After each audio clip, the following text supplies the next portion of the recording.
고린도전서 5장 9절에서 11절까지 보겠습니다. 내가 너희에게 쓴 편지에 음행하는 자들을 사귀지 말라 하였거니와, 이 말은 이 세상의 음행하는 자들이나 탐하는 자들이나 속여 빼앗는 자들이나 우상 숭배자는 우상 숭배하는 자들을 도무지 사귀지 말라 하는 것이 아니니, 만일 그래하면 너희가 세상 밖으로 나가야 할 것이라.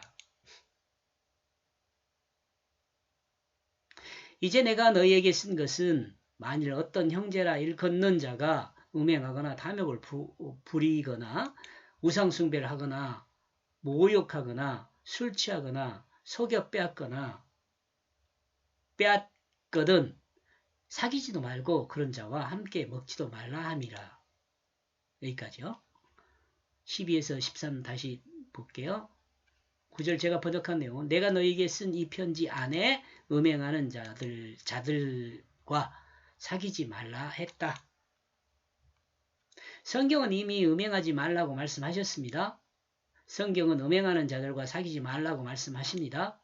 이 음행은 육체적 음행에 대한 것도 있지만 영적인 음행에 대한 부분도 있어요. 인간의 가장 악한 음행은 진실에 거짓을 혼합하는 것입니다. 사탄이 이렇게 했어요. 여러분이 알지만 사탄이 하나님 말씀에다 거짓을 섞어갖고 하와를 속이잖아요. 그리고 이와 같은 악을 사람에게 전달한 존재는 사탄이죠. 그러므로 사탄은 거짓의 아비라고 하죠.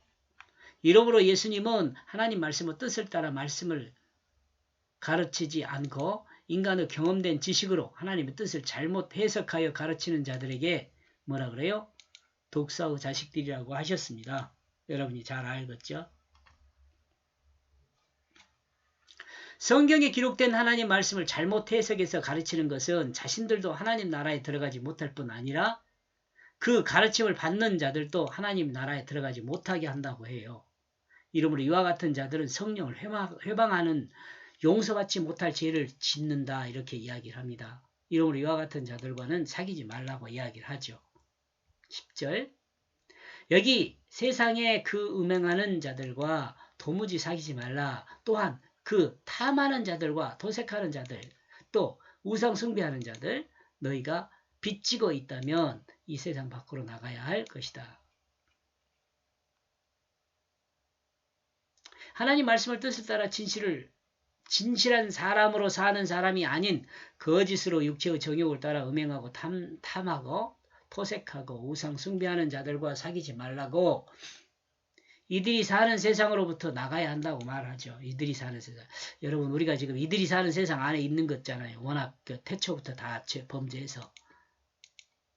그러므로 하나님은 이와 같은 세상으로부터 그리스도인을 불러내어 교회가 되게 하셨죠.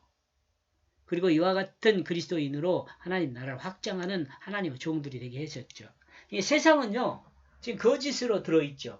근데 그 거짓으로부터 하나님은 하나님의 백성을 불러냈어요. 갖고 진실한 공동체를 만들었어요. 이 교회 공동체잖아요. 불러냄을 받은 자들이 교회 공동체예요. 이 교회 공동체는 그 거짓하고 반대되는 진실한 공동체예요. 있는 그대로 공동체란 말이죠. 그리고 이 있는 그대로 공동체를 확장시켜 나가게 하는 거죠. 이게 전도고 복음 전파죠. 생명의 소식을 전하는 거죠. 11절 그러면 나는 이번에 너희에게 썼다. 사귀지 말라. 만일 어떤 사람이 형제라고 부르며 또한 음행하고 형제라고 부르면서 음행하고 탐욕스럽고 우상숭배하고 욕 잘하고 술 취하고 강탈하고 이와 같은 자와는 함께 먹어서도 안 된다는 거죠. 입으로는 형제라고 부르면서 음행하고 탐욕하며 우상숭배하고 욕 잘하고 술 취하고 강탈하는 자는 사귀지 말아야 합니다.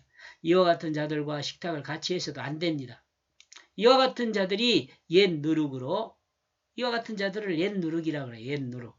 그리스도인을 병들게 하기 때문에 그렇습니다. 하나님의 진실의 거짓을 혼합하기 때문에 그렇습니다. 유혹자들이 되기 때문에 그렇습니다.